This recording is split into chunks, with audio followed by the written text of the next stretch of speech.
बिस्मिल्लाहिर्रहमानिर्रहीम। अस्सलाम वालेकुम व्यूअर।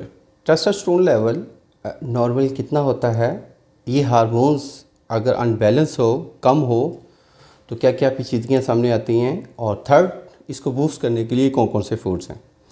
टेस्टोस्टेरोन लेवल नॉर्मल इंसान में 300 से 1100 पर डेसीलीटर होता है। अब ये है कि मुख्तलिफ लैब तो 400 और 300 के और 400 के बिटवीन 400 डेसीलीटर हो तो वो लैब नॉर्मल करार देती हैं, बट 400 से अबव हो तो ज़्यादा बेटर होता है और उसको एक नॉर्मल समझा जाता है।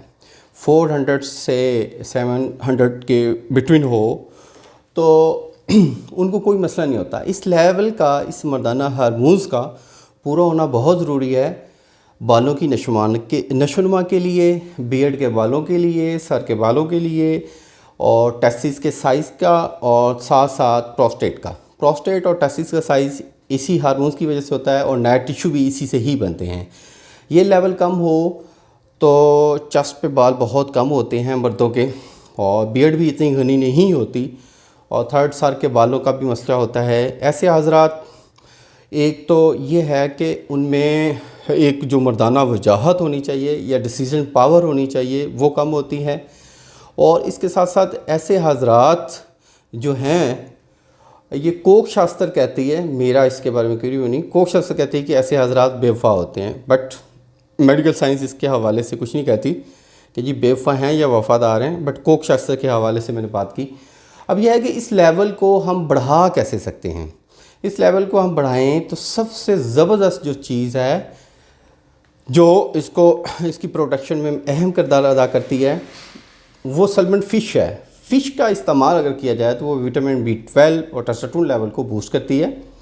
और इसके साथ साथ अगर आप कबूतरों का या परिंदों का गोश्त इस्तेमाल करते हैं तो वो ठीक है। इसके साथ साथ आप पोमीग्रेनेट का इस्तेमाल करें, अनार का इस्तेमाल करें। अनार का जूस हफ्ते में 2 बार, क्योंकि अनार में होता है सिट्रिक एसिड, 2 बार इस्तेमाल करें तो इससे यह है कि दिल को भी ताकत मिलती है और यह मर्दाना हार्मोन्स भी बढ़ते हैं। इसके साथ साथ अगर आप डेली एक सेब का इस्तेमाल करें तो वो भी लेवल ऊपर लेके जाता है। इसके हवाले से इंजेक्शन भी लगते हैं। इंजेक्शन थोड़ा कॉस्टली होता है, कुछ तकरीबन 15,000 का है, तो इंजेक्शन कुछ लोग लगवाते हैं, तो इंजेक्शन भी लगवा सकते हैं, उसके साइड इफ़ेक्ट नहीं है।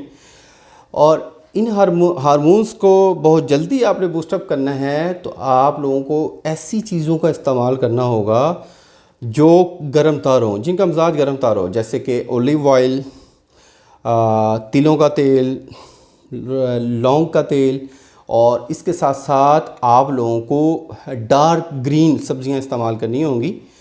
पालक बेहतरीन है, पालक का इस्तेमाल अगर किया जाए क्योंकि उसमें आयरन भरपूर होता है, तो इन चीज़ों का इस्तेमाल करें। उसके साथ साथ आप कोशिश करें, बतख का अंडा तो बहुत कम लोग खाते हैं, कुछ को अच्छा भी लगता है और अभी नायाब होता जा रहा है, तो बतख का अंडा नहीं खा सकते तो आप देसी मुर्गी का अंडा ज़रूर खाएँ।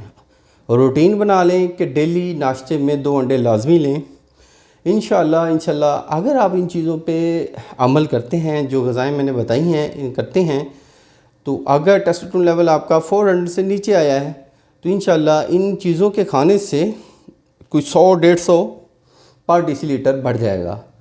अगर आप एक प्रॉपर ट्रीटमेंट चाहते हैं तो हमारे क्लिनिक को ज़रूर विज़िट करें। अल्लाह आपका हामी नासिर हो। शुक्रिया, जज़ाकल्लाह।